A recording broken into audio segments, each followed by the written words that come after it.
Guys, कैसे हैं आप? उम्मीद करता हूं कि आप सब खैरियत से होंगे, खुश होंगे और हमारी दुआ है कि आप हमेशा खुश रहें, हंसते और मुस्कुराते रहें। मेरा नाम है रहमान अनवर और मैं हूं मोहम्मद और मैं जफर इकबाल। और आज हम जिस वीडियो पर रिएक्ट करने जा रहे हैं, इस वीडियो का टाइटल है Sajid Tarar Pakistan have to improve relation with India and Afghanistan if it wants to survive.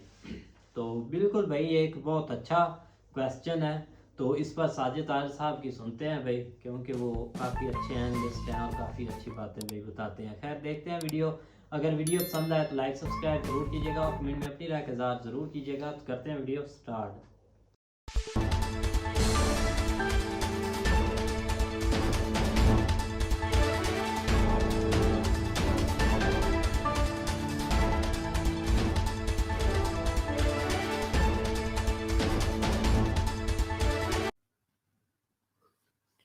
अस्सलाम वालेकुम, नमस्कार, सत श्री अकाल एंड गुड इवनिंग। मैं हूं आरजू काज़मी और आप देख रहे हैं पॉइंट ऑफ व्यू। हमें जी ज्वाइन किया है साजिद तारड़ साहब ने। बहुत शुक्रिया सर कि आज आप आए हैं। सर, बड़ा हंगामा है आज। इमरान खान साहब का आखिरकार लॉन्ग मार्च खत्म हुआ है और क्या कहेंगे आप? मैं एक बात पे खुश हूं कि इस्लामाबाद बच गया है। जिस तरीके से ये कहते थे कि हम जला के राख कर देंगे, वो वहां से अल्लाह ताला ने बचा लिया, मौजज़ा ही हुआ है। लेकिन आज के इसके बारे में हाइलाइट्स मैं दूंगा। मैंने पूरी स्पीच इनकी सुनी, एक एक वर्ड को कोशिश किया एनालाइज करूं, इनके माजी के साथ इसको छेड़ के देखूं कि इनका खुद का ट्रैक रैकेट क्या था। लेकिन उससे पहले ये बताऊंगा कि इस फैसले पे किस तरह ये पहुंचे, हुआ क्या है। खान साहब अपने जहाज पे आए और उसके बाद हेलीकॉप्टर से जब आए जलसा गाह में, तो उसमें सुना गया है कि इन्होंने ऊपर से चक्कर लगा के सबसे पहले जलसे के लोग देखे कितने, और सख्त गुस्से में थे जब नीचे उतरे, क्योंकि अकॉर्डिंग टू सनाउल्लाह, राणा सनाउल्लाह साहब जो कि हमारे मिनिस्टर हैं इंटीरियर, उन्होंने कहा कि 15 से 20 हजार लोग थे। और खान साहब का गुस्सा जो था वो सूबा सरहद के चीफ मिनिस्टर पे था, और उसके बाद ये कि परवेज लाई साहब उस जलसे में मौजूद ही नहीं थे, जो पंजाब के चीफ मिनिस्टर। तो खान साहब कहते हैं असेंबलियों से रिजाइन देंगे तो वो शायद इनको सिर्फ केपीके से रिजाइन देने की तकलीफ करनी पड़ेगी पंजाब में, क्योंकि एक तो परवेज लाई साहब खुद मेरा ख्याल है या तो इनके कहने पे असेंबलियां तोड़ेंगे ही नहीं, और दूसरा कई लोग ये कह रहे हैं कि ये सिर्फ मशावरत तक जाएंगे, इससे आगे जाएंगे नहीं, क्योंकि सरकारी वसाइल कहां से लाएंगे। खान साहब जिस हेलीकॉप्टर से आए हैं वो भी सरकारी है, जिस जहाज पे आए वो भी सरकारी है। परवेज खटक साहब जिस गाड़ी में आए हैं V8 के अंदर, उसकी नंबर प्लेट ग्रीन थी। तो ये सरकारी गाड़ियां कहां से आएंगी। खान साहब जिस कुर्सी पे बैठे थे उसके पीछे स्टैम्प थी उसकी सरकारी।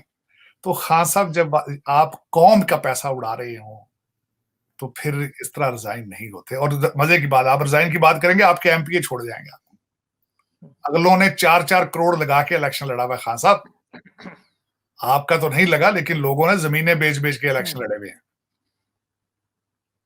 तो ये आपके जो आपने ये सिर्फ गुस्से में चीफ मिनिस्टर्स को धमकी दी है, इससे अलावा उसकी कोई वैल्यू नहीं, जबकि पंजाब के तो मौजूद ही नहीं थे।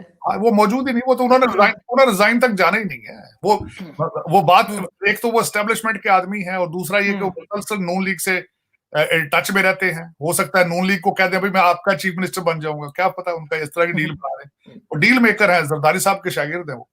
अच्छा, उसमें फिर ये था कि, और दूसरी हाईलाइट ये हुई कि सेनेटर साहब आए और उन्होंने जज्बाती हो गए, जो वो कहते हैं पाकिस्तान परेशान, सारा कुछ आए और रोना शुरू हो गए। कहते गाजी है ये, जख्मी और गाजी, हमारे बच्चों के लिए गोलियां खाई इसने।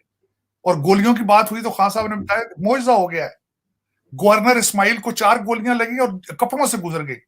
खान साहब, ये पैनाडोल की गोलियां थी, ये कैसी गोलियों की बातें कर रहे हैं आप। गोलियां अगर कपड़ों तक आ जाए तो लग जाती हैं भैया जी। और दूसरा इन्होंने ब्लंडर ये किया, कहते 12 लोगों को गोलियां लगी, मरा कोई नहीं। मोजम गोंदल कौन था आपको पता ही नहीं है, जिसके 3 बच्चे मर गए, उसको तो मरे को शामिल ही नहीं करते ना, गिनते ही नहीं उसको। फिर बार बार गाना लगाते हैं, फिर कदम बढ़ा बल्ला घुमा, उस्मान और गोगी को वापस ला, फिर इस तरह के गाने लगे। फिर उन्होंने वो टोटे भी पुराने चलाए वहां पे। फिर उन्होंने लोगों को कहा, और कहते हैं हमें नंगा कर करके मारा। मैं ये पूछना, मुझे आपने मोहसिन बेग के साथ क्या किया था? आपने हामिद मीर का कितने अरसे के लिए प्रोग्राम आपके दौर में बन रहा है? आपके दौर में क्या नहीं हुआ खान साहब, वो आप भूल जाते हैं, बिल्कुल आपको नहीं पता चलता। और बार बार आप ये कहते रहे आज भी यूरोप और और अमेरिका। सर एसी और पंखे किसके रूम से निकलवाए थे इन्होंने नवाज वही शरीफ साहब के? बिल्कुल। बिल्कुल। और दूसरा उसमें बार बार यूरोप और अमेरिका की मिसालें देने वालों को ये नहीं पता कि 3 महीनों में 3 प्राइम मिनिस्टर चेंज हुए हैं बर्तानिया के, उनका सिस्टम चल रहा है। बोरिस येल्सन जुलूस नहीं निकाल रहा वहां पे जाके। लोग अपोजिशन में बैठते हैं। खान साहब, आप लोगों को गुमराह कर रहे हैं। आप अगर यूरोप और अमेरिका की मिसालें देनी हो तो अपोजिशन में बैठते हैं असेंबलियों के अंदर। और फिर उसके बाद इन्होंने, खान साहब ने आज बार बार कहा कि मैं कानून का इंसाफ लाऊंगा, कानून, थाना, कचहरी, पटवारी, हर चीज चेंज करूंगा। तो 3.5 साल जब आपको मिले तो क्या किया था आपने? उसके लिए आपने उस्मान बुजदार को सारा कुछ पकड़ा दिया था। वो आपने कितने आईजी पंजाब के चेंज किए पैसे ले लेकर? आप किस तरीके से तबादले, और जब जिस बंदे ने शिकायत की आईएसआई की, इसी शिकायत, वो फोल्डर में उसके उस्मान बुजदार की फाइलें भी लेकर आए थे कि भाई ये सारा कुछ हो रहा है, तो खान साहब ने उसको निकाल दिया। खान साहब, आप बातें आपकी कई खुल के आ चुकी हैं। ये बातें लोगों को ना पता होती तो शायद बिलीव कर लेते। लेकिन दुख की बात एक और है, लोग खान साहब को जो इस वक्त सामने खड़े हैं, आंखों से अंधे और कानों से बहरे, वो खान साहब को सियासी लीडर नहीं समझते, वो इनको अपना पीरो मुर्शद समझते हैं। वो कहते हैं अमीरुल मोमिनीन नहीं, और ये गलती नहीं कर सकता। खवातीन आ जाती हैं उनकी खूबसूरती देखने के लिए उनको, क्योंकि वो उनके जहन में वो पुराना इमरान खान है जो बॉलिंग कराता था, तो वो उसके लिए आ जाती हैं। और जो दूसरे बच्चे हैं बोर हो रहे होते हैं, गाने शाने सुनने आ जाते हैं। मैंने तो देखा मिच्योर आज भी कोई नहीं था बंदा। मेरे ख्याल में उनमें एज में सबसे ज्यादा हमारे कुरैशी साहब पीरो मुर्शद थे, बाकी सारे बच्चे थे 25-25 साल के। उन्होंने आके काफी अदाकारी की, लेकिन खान साहब का जहां ज्यादातर, खान साहब ने सिर्फ एस्टेब्लिशमेंट के ऊपर एक ही हमला किया है कि मैं नैब मेरे अंडर नहीं थी, मैं अकाउंटेबिलिटी इसीलिए नहीं कर सका कि मुझे फौज ने करनी नहीं थी। ये हमला किया है। वैसे मेरे ख्याल में था कि शायद इससे ज्यादा बड़ा हमला करेंगे फौज पर, लेकिन खान साहब ने आज अपना हाथ हौला रखा है।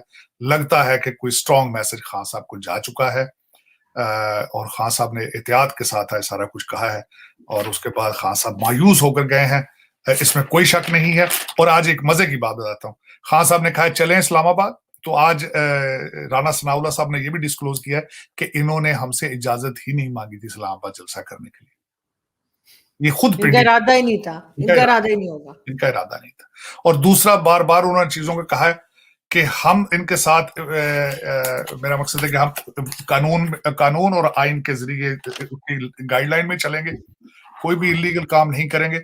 आज और भी कई चीजें हुई। इन्होंने अरशद शरीफ के बारे में भी बड़ा चीखे वहां पे, लेकिन मुझे ये नहीं पता चल रहा कि वो जाती दफा मुराद सईद साहब को अपना लैपटॉप दे गए थे, तो वो दे क्यों गए? मुराद सईद साहब ने कह दिया नहीं जी मैं नहीं दूंगा, ना उसके बारे में बात कर रहे हैं। तो खुद आप इन्वेस्टिगेशन में या लॉ एंड इंसाफ में बिलीव ना करते हो, तो अब दूसरों को कहें जी हम इंसाफ लेकर आएंगे, तो ये पॉसिबल नहीं है। लेकिन आज मेरे ख्याल में पीटीआई का धड़म तख्ता हुआ है, आज मायूस है खान साहब। और एक और बात बताना चाहूंगा, आपने शायद नोट नहीं किया इस बात का, ये भी देखने वाली बात थी। खान साहब ने लॉन्ग मार्च को कैंसिल इसलिए किया था कि पब्लिक का बड़ा सख्त रिएक्शन था। सड़कें जब ब्लॉक करते थे, अब आवाम चीख चीख के गालियां देती थी। खान साहब वो भी इनको पता है कि अब लोग बेजार हो चुके हैं। दुख के साथ एक और बात कहूंगा आरजू, के आज की तकरीर के अंदर भी खान साहब ने सैलाब जदगान के बारे में कोई बात नहीं की, बिल्कुल नहीं बात की। और बिल्कुल कोई, और दूसरा ये भी नहीं बताया कि वो जो 2-2.5 अरब रुपया इन्होंने इकट्ठा किया सैलाब जदगान के नाम पर, वो कहाँ गया है, वो कहाँ खर्च हो रहा है। दूसरे अदादो शुमार की जेब में से चेट निकाली इन्होंने कहा है कि महंगाई बहुत बढ़ गई है, तो महंगाई बढ़नी नहीं थी जब मुल्क आपने बंद कर दिया है। मुल्क आपने तबाह कर दिया मुल्क। हर रोज सड़क के ऊपर बैठ जाते हो ब्लॉक करके, तो इकॉनमी किस तरह चलेगी? जब रोज आपके जो लौंडे लपाड़े हैं ट्वीटें करते हैं कि मुल्क बैंकक्रप्ट, तो लोग बाहर दुनिया पढ़ नहीं, देख नहीं रही है। फाइनेंशियल टाइम्स ने कहा है कि इस वक्त आप सबसे बड़ी थ्रेट आप हो, पाकिस्तान की सबसे बड़ी थ्रेट इस वक्त इमरान खान बन चुका है। तो बाहर से पैसे को लोग किस तरह लेकर आएंगे? इन्वेस्टमेंट किस तरह, कंपनियां भाग रही हैं वहां से, लोग भाग रहे हैं। तो सर जो प्लास्टर उतरा है उनका पांव पे से, टांग पे से, वो कहा जा रहा है यादगार के तौर पे रखा जाएगा। हो सकता है खान साहब को आदत है चीजें बेचने की, हो सकता है उसको बेच दें दुबई में जाके, जिस तरह घड़ी बेची थी।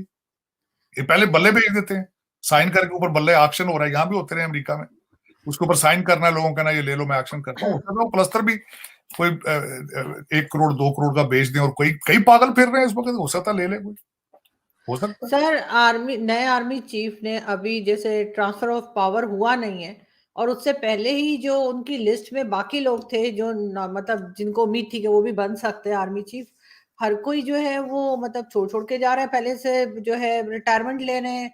अभी आज लेफ्टिनेंट जनरल फैज हामिद ने भी कह दिया कि वो रिटायरमेंट ले रहे हैं। ये हो क्या रहा है, क्यों ये लोग भागते चले जा रहे हैं? मैंने इस खबर के बारे में पढ़ने की कोशिश की और पाकिस्तान के आर्मी ट्रेडिशन को भी उनके बारे में पढ़ने की कोशिश की। ज्यादातर ट्रेडिशन ये होता है कि जब कोई जूनियर आर्मी जनरल को प्रमोट कर दिया जाए तो जो सीनियर होते हैं वो अकॉर्डिंग टू द ट्रेडिशन वो रिजाइन कर देते हैं। उनके लिए मुश्किल हो जाता है किसी जूनियर को सलूट करना, या मेरे ख्याल में तो ऐसा नहीं होना चाहिए, कोई ऐसी बड़ी बात नहीं होती। कोई जूनियर लोग भी सलाहियत वाले हो सकते हैं, लेकिन ये आर्मी ट्रेडिशन है। ये इसके बारे में पढ़ने की कोशिश की है कि जो हमारे नए आर्मी चीफ बने हैं आसिम मुनीर साहब, वो इनसे इस तरह का कोई, क्योंकि वो थे ही ओटीएस के, लॉन्ग कोर्स के वो थे ही नहीं। सर वो तो सीनियर है, वो तो उस तरह से लिस्ट से आए नहीं है, जूनियर है नहीं। इनका जो बन रहा है अप्रोक्सीमेटली 75 लॉन्ग कोर्स के इक्वल है इनका जो पीरियड है आसिम मुनीर साहब का, और इनसे 6 महीने सीनियर है वो आसिम मुनीर साहब। तो ऐसी बात नहीं थी, लेकिन दुख बहुत हुआ है ना, दुख बहुत हुआ है कि इतना काम किया था, अपना पाकिस्तान भी तबाह कर दिया इसी लालच में, सत्यानाश कौम का भी कर दिया, ब्रेन वॉश करके उनको जिहाद पे डाल दिया, तो निकला कुछ भी नहीं। लेकिन सर ये तो वो लोग जाते जा रहे हैं फौज में जिनके नाम आ रहे हैं, जो कि पहले से रिटायरमेंट ले रहे हैं, जो इमरान खान को सपोर्ट कर रहे थे। फैज हामिद साहब का तो बड़ा नाम था। वही तो, लेकिन इसीलिए तो सदमे में गए ना कि उनका जो मंसूबा था वो सारे का सारा, जिन्होंने अपनी पूरी जिंदगी इस चीज पर लगाई हुई थी, खान साहब के साथ 10 साल के ख्वाब देखे हुए थे उन्होंने, तो वो फिर उनके लिए शाक है। जिस तरह खान साहब बौखला चुके हैं, उन्हें समझ ही नहीं आ रही कहाँ जाए, अब किधर जाए। कई दफा सोचते होंगे लंदन चले जाएं यार उधर, फिर वो कहते सर हैं। ये भी कहा जा रहा है कि फैज हामिद साहब के लिए भी कहा जा रहा है कि इनका कोर्ट मार्शल होना चाहिए, इनको अरेस्ट करना चाहिए, ये बातें भी चल रही हैं। नहीं, कोई नहीं, इनका किसने क्या करना है, इनके अंदर ग्रुपिंग होती है अपनी ऐसी, तो मेरे ख्याल में ये तो फिर वहां होती हैं चीजें जहां कोई रूल हो, जहां पे कोई इंसाफ वाली बात हो। ये कहाँ पे होती है सारी चीजें? पाकिस्तान में रवाज ही नहीं है, ट्रेडिशन ही नहीं है कोई किसी चीज की अकाउंटेबिलिटी की जाए। खान साहब के ऊपर इतने केस हैं, पाकिस्तान को तबाह कर दिया, खान साहब को आज तक कोई हाथ लगा सका? गलत बात है।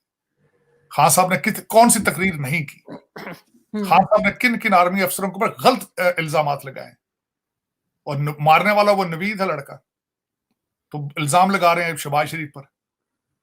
गलत बात है। और जो आर्मी ऑफिसर्स बैठे हैं उनको पता भी है कि बेकसूर हैं, लेकिन किस तरीके से जलीलो ख्वार नहीं किया गया। मैं दुख की बात यह है, बाजवा साहब के खिलाफ इस वक्त जो ट्रोलिंग हो रही है उसको देख लें आप, मजाक बन चुके हैं आप। तो उनको तो हाथ कोड़ी लगाते, तो उनको क्या छेड़ेंगे पूछेंगे? लेकिन सर उनका तो खैर सर एक बड़ा लंबा सा स्कैंडल वो अहमद नूरानी की तरफ से भी जाया हुआ है, खैर उस पे भी अभी तक कुछ समझ नहीं आई है। उसमें एक और बात है आरजू, जो अहमद नूरानी साहब ने तो अगले दिन उसका रिबटल किया नजम सेठी साहब के बारे में जो उन्होंने बोले हैं, जी उसमें तो उन्होंने कुछ और लोगों के नाम भी ले दिए।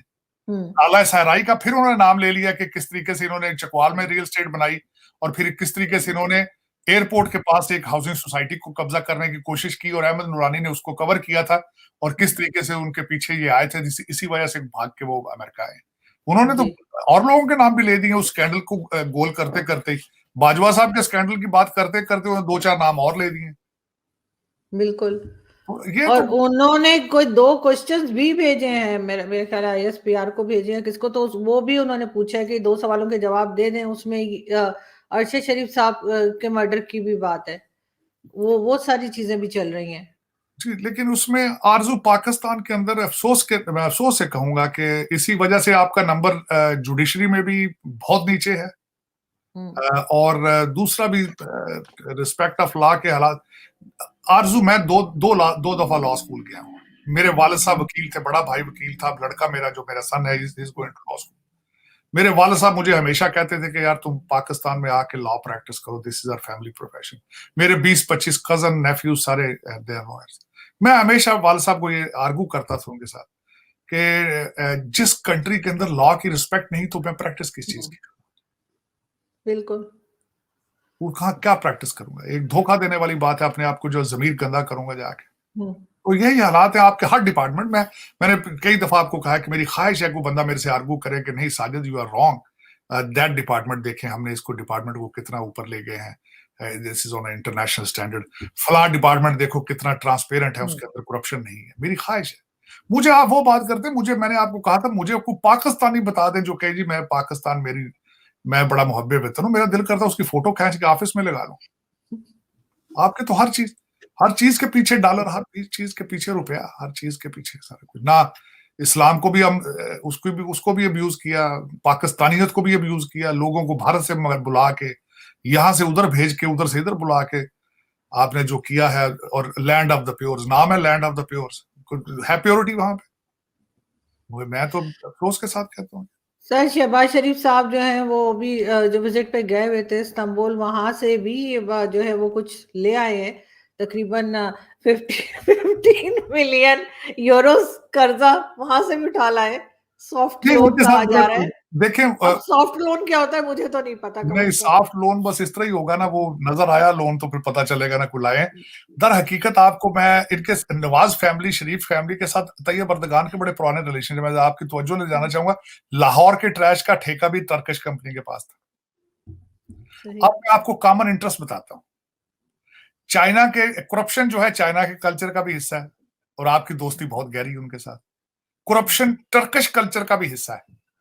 अच्छा, आपने 3 जहाज लिए हैं वहां से, बैरी जहाज इन्होंने जाके, जंगी जहाज, तो आपके जो प्राइम मिनिस्टर साहब ने वहां उनको रिसीव करने गए थे, उसका भी पीछे हिसाब रहता होगा, किकबैक्स का, वो भी कर लिया होगा। फिर नया भी को वहां से पैसे ले लिए होंगे, कुछ मिठाई वगैरह उनके, मिठाई बड़ी मशहूर है वहां की टर्की की, कुछ वो ले आए होंगे। देखिए हमारे हर चीज के पीछे कोई ना कोई होता है कि मुझे क्या मिलेगा। आपने एक मुहावरा सुना होगा, वो कहते हैं हम आपके घर आएंगे तो आप क्या देंगे, और आप हमारी तरफ आएंगे तो क्या लेकर आएंगे। आप लेना देना ही है आपने, और कुछ नहीं करना, आप कुछ नहीं करेंगे। तो उसमें वहां पे, और दूसरा एक और बड़ा मशहूर, एक और कहते बनिया का बेटा कुछ देख के गिरता है, तो ये हमारे तो फिर ऐसे गिरते भी नहीं ना, गिरते हैं कुछ चीज पड़ी हो तो उस पर गिरते हैं। तो सर इन्होंने भी आके फिर वही वो, अच्छा एक जमाने में आपको याद होगा नवाज शरीफ साहब भी कहते थे कि हमने कशकोल तोड़ दिया है, लेकिन फिर वो नया कशकोल आ जाता था। नहीं, हर बार वो यही कहते थे हमने कशकोल तोड़ दिया, अब हम किसी से नहीं खान मांगेंगे। साहब ने आज फरमाया अपनी तकरीर में कि मुझे बहुत शर्म आती थी जब मैं मांग रहा हाँ, था, लेकिन मांगता फिर भी था। भाई शर्म आती थी तो ना मांगो, ना मांगो। बिल्कुल। कर्जों की बात की, कर्जे आपने दूसरी जितने रजीम थे उन सबसे डबल करके लिए आपने, और आज फिर उन्होंने उन्हें कहा करप्शन नहीं थी, उन्होंने बड़ा दावा किया कि उनके जमाने में करप्शन नहीं थी, जबकि आज सबसे उन्होंने ज्यादा कहा थी। है, आज मिस्टर हैंडसम ने फरमाया कि वर्ल्ड बैंक ने कहा है कि पाकिस्तान ने कोविड से बड़ा अच्छे तरीके से निपटा है। हजूर आपके वजीर आजम फंड में से 40 अरब रुपया भी गायब है, आपने उसका भी हिसाब देने से इज्तनाब किया है। तो बस देख करें क्या आप। असल दर हकीकत अमीरुल मोमिनीन है, जो आपके पास वो लाइसेंस है, उस लाइसेंस से डर लगता है हर एक को। उस लाइसेंस के नजदीक ना एस्टेब्लिशमेंट जा सकती है, ना कोई पुलिस और ना कोई एजेंसी जा सकती है। वो तो टीएलपी से भी बड़ा लाइसेंस आपने ले लिया, अब क्या करें उसका। तो सर जो नए आर्मी चीफ आ रहे हैं उनसे क्या उम्मीद लगा सकते हैं, इसलिए कि लोग ये भी डर रहे हैं कि वो हाफिजुल कुरान है, तो ऐसा ना हो कि फिर एक बार एक्सट्रीमिज्म जो है वो पाकिस्तान में हमें नजर आए। वैसे तो है, ऑलरेडी है, लेकिन हाँ बहुत ज्यादा ना हो ऑलरेडी जाए। देखें, श्रीलंका का बंदा आपने जिंदा जला दिया था, एक्सट्रीमिज्म तो था। हाँ बिल्कुल। बल्कि मुझे तो गिला इस बात का है कि आपने जिंदा आदमी जला दिया, ठीक हो गया। टीएलपी को आपने बड़े बुरे तरीके से इसी जगह मारा, वजीराबाद पे। इनको क्या, इनके पास खास क्या चीज है? इनके पास जिन मौजूद है, इनके साथ जादू टूना है, इसलिए नजदीक इनके नहीं जाते। हाँ, वो एक्सट्रीमिज्म की तरफ आप वो बात कर रहे हैं, ये इसमें आपका पाकिस्तान में कुछ चीजें होंगी। नए आर्मी चीफ के रिलेशनशिप सऊदी अरेबिया से बहुत अच्छे हैं, वहां पे रहे भी हैं और हाफिज कुरान भी है, और मजहबी ट्रेंड भी रखते हैं, और सीरियस पर्सन है। और चाइना के साथ भी अच्छे रिलेशनशिप है उनके, क्योंकि नॉर्दर्न एरिया में वो रहे हैं, गिलगित बिल्तिस्तान में, तो वहां चाइना के साथ भी अच्छे रिलेशनशिप है उनके। लेकिन आपकी इस वक्त अगर देखा जाए तो कंट्री की सख्त जरूरत है कि भारत के साथ और अफगानिस्तान के साथ अपने रिलेशनशिप ठीक करें। अगर ये ठीक नहीं करेंगे तो आप इकोनॉमिकली ग्रो नहीं कर सकेंगे। बिल्कुल, ये लिखा है बिल्कुल। आपको इस पर सख्त तवज्जो देने की जरूरत है इस वक्त, वरना अपने रिसोर्सेज वहां बर्न करेंगे और भूख से मर जाएंगे आप। लेकिन अब समझने की बात है। लेकिन ये कि मैंने उनके बारे में बड़ी डिटेल पढ़ी है, शुजा साहब की मैंने किताब में भी पढ़ी सारी, जो उनकी इस वक्त कंट्रोवर्सी चल रही है, जो वो आसिफ जजुआ साहब के भाई हैं, उन्होंने बुक लिखी। लेकिन उसमें यही है कि he is religious minded but he is not radical, he is not radical. और उसका इसमें इस दोनों चीजों में बड़ा फर्क है जी। और लेकिन जो मैं इनसे उम्मीद रखता हूं, इनसे और काजी फाइज ईसा से, कि पाकिस्तान के अंदर लॉ एंड ऑर्डर को ठीक करें, जस्टिस को ठीक करेंगे, चीजें मेरिट पे करें, ये मैं सर भारत के साथ तो फिर शायद कुछ बेहतर हो जाए, क्योंकि वो हमारी बात सुन लेते हैं, हर बार बेचारे मान भी जाते हैं। लेकिन असल चैलेंज तो इनको अफगानिस्तान की तरफ से है, भारत की तरफ से नहीं है। ये तो मैं एग्री करता हूँ। देखें, चैलेंज तो दोनों तरफ से है इस वक्त, क्योंकि जो बयानात वहां से आए हैं वो भी अलार्मिंग थे। और जो अफगानिस्तान से इस वक्त, बल्कि उन्होंने तो प्रैक्टिकली शुरू कर दिया ना सारा काम। आपकी बॉर्डर लाइन पे वो बाढ़ भी उखाड़ दी, हमले भी कर रहे हैं, भत्ते भी स्वात और पेशावर में रिसीव कर रहे हैं जी। आपकी खबरें वो निकल नहीं रही, लेकिन वो तो आलते जंग में आ चुके हैं आपके साथ। ये चैलेंज एक बहुत बड़ा है मेरे ख्याल में। और दूसरा, he is a very professional soldier. पहली दफा हुआ है जो मिलिट्री इंटेलिजेंस और आईएसआई का एक्सपीरियंस लेकर आए। मेरे ख्याल में होपफुल रहना चाहिए, ऑप्टिमिस्टिक सोचना चाहिए। मुझे तो काफी उम्मीदें हैं। मैंने उनका फैमिली बैकग्राउंड पढ़ा है, मिडिल क्लास हैं। वाले साहब बड़े बाकिरदार, उनके सरवर साहब हेडमास्टर्स थे प्राइमरी स्कूल के। उनका एक भाई आर्मी में है और उनकी खूबसूरती है, उनकी फैमिली, एक उनकी बहनोई की शहीद है एयरफोर्स से। तो is a very noble family से उनका रिलेशनशिप है। और पिंडी के अंदर जिस एरिया से आए हैं, आज तक वहां से लोगों ने जाके, हमारे मीडिया वालों ने इंटरव्यू लिए हैं, तो वो ये बताते हैं कि वो इस तरह का इंसान नहीं है कि वहां पे पूरे एरिया को पता हो कि यहाँ से आर्मी जनरल है। वेरी हम्बल, शो ऑफ नहीं करते। तो मैं पहले भी ये बता रहा था कि इन चीजों के साथ पाकिस्तान में या इंस्टीट्यूशन के अंदर तब्दीली आनी चाहिए, और शायद आए कि चीजें मेरिट पर हों, किरदार और शराफत को प्रमोट किया जाए मेरे ख्याल। बिल्कुल, लेकिन सर वही मैं कह रही हूँ कि असल चैलेंज अफगानिस्तान वाली साइड से होगा, इसलिए कि हिंदुस्तान वाली साइड से फिर भी थोड़ी बहुत बातचीत हमारी हो जाती है। और पहले बाजवा साहब ने भी यही कहा था कि हम टर्म्स बेहतर करना चाह रहे हैं भारत के साथ, लेकिन इधर दूसरी तरफ तो सुनने को कोई तैयार नहीं है, इधर टीटीपी वाले और अफगानिस्तान में। बेशक इसमें कोई बात, लेकिन देखें, चाहे जिस तरह की भी अदम एतमादी हो, लेकिन आपको विंडो खुली रखनी पड़ेगी, बातचीत तो करनी पड़ेगी आपको, जरूरत, क्योंकि आपकी जरूरत है ये। और मेरे ख्याल में इस वक्त अशद जरूरत है इसकी।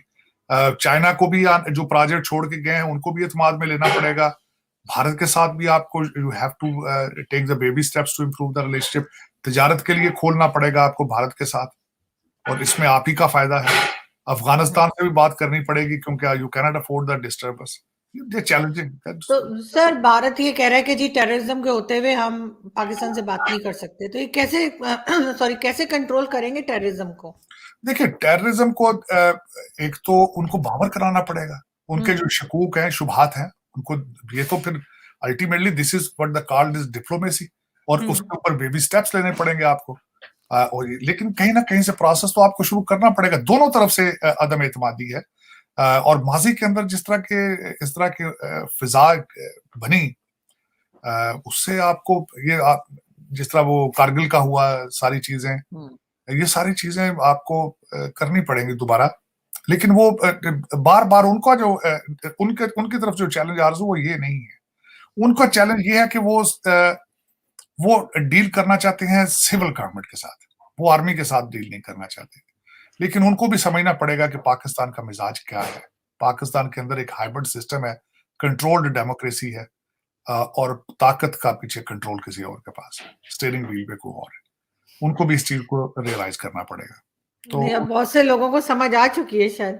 हाँ हाँ, क्योंकि 75 साल से यही हो रहा है। देखिए, मार्शल लॉ पे मार्शल लॉ, अब वो मार्शल लॉ तो इसीलिए नहीं लगाते क्योंकि स्टीयरिंग व्हील ही उनके पास है।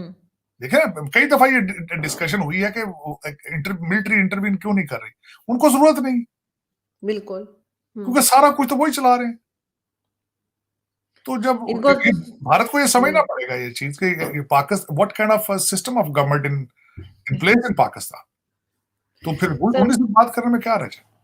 सर प्रॉब्लम तो यही है कि अब वो हमें समझ चुके हैं, असल में अब हमें सब समझ चुके हैं, चाहे यूरोपियन हो, चाहे कोई हो, चाहे इंडियन हो, अब हमारी सबको समझ आ गई। ये मेन प्रॉब्लम यही हो गया है कि अब उनको पता है कि हम कौन सी गेम खेल रहे हैं और क्या डबल गेम खेल रहे हैं, ये भी समझ आ गई है। Thank you so much ji, thank you so much sir, thank you so much, thank you sir. Thank you sir. Thank you sir. हाँ बहुत अच्छा भाई, नाइस मैन है साजिद तारड़ साहब, बहुत अच्छे हैं। तो मैं तो बोल रहा था आज मेजर साहब की जो है ना वो रूह, वो साजिद तारड़ साहब के अंदर आई हुई थी भाई, स्टार से। गाइस तो जैसा कि आप देख रहे थे भाई, साजिद तारड़ साहब ने बहुत अच्छा एक्सप्लेन किया, और उन्होंने ना आज भाई पॉइंट लिख कर वो लेकर आए थे, और उन्होंने ना पॉइंट पर बात की है भाई। तो बिल्कुल जो सबसे जो मेन पॉइंट है, चाहे वो इमरान खान जो भी स्पीच में बोले, जो भी बोले, लेकिन उनको भाई ना जो सलाब जिद्दगान है ना उन पर बात करनी चाहिए थी, और उन्होंने इतने पैसे भी इकट्ठे किए थे, उनके बारे में कुछ बताना चाहिए था। क्योंकि आज दौर ऐसा है कि आप चुप रहकर कुछ भी करते हैं तो उसका फ़ायदा नहीं, लोगों को दिखा कर कुछ करते हैं तो उसका भाई फ़ायदा है। क्योंकि वो बोलते हैं ना किसी गरीब को दें तो भाई मुट्ठी भर दे दें तो वो ही आपको बहुत अच्छा है, वो माल अच्छे होंगे। लेकिन ये है कि अब वो दौर आ चुका है कि पहले भाई तस्वीर बनवानी है और फिर उसको भाई 10 रुपए भी देने हैं या 100 रुपए भी, जितने भी देने हैं वो, लेकिन तस्वीर वाला काम आज लाजिम हो चुका है चाहे जिधर भी देखा है। जाए ना, अल जजीरा की रिपोर्ट के मुताबिक जो रात को लॉन्ग मार्च हुआ था ना, उसमें 6 लाख बंदे थे।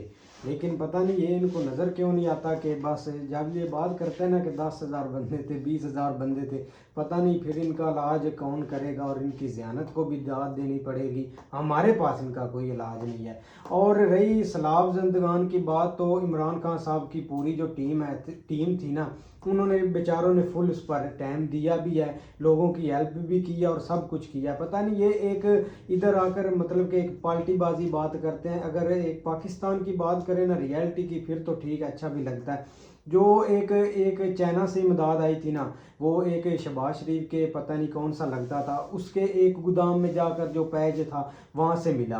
अगर तुर्की की बात करें, उधर से जो एक इमदाद आई थी सलाब जिंदगान के लिए, वो एक पता नहीं दुबई में चली गई थी या बरतानिया में चली गई। यार इन्होंने एक मतलब कि जिधर जिधर से यहाँ तक कि अमेरिका से जो इतनी बड़ी इमदाद आई थी ना कि सलाब जिंदगान के लिए जो बेचारे हैं, वो ये शरीफ फैमिली खा गई थी। पता नहीं उस पर ये क्यों नहीं बात करते, और क्यों नहीं करना चाहते, और क्यों नहीं लोगों को बताना चाहते। ये आप इनका खुद का माइंड है और खुद की ये पार्टीबाजी करते हैं, इस पर हमें कोई शक नहीं है। अब देखा जाए तो इमरान खान साहब की पता नहीं ये किस मुंह से बात करते हैं, ऐसे मुंह से बात भी वो करे तो अच्छा नहीं लगता हमें।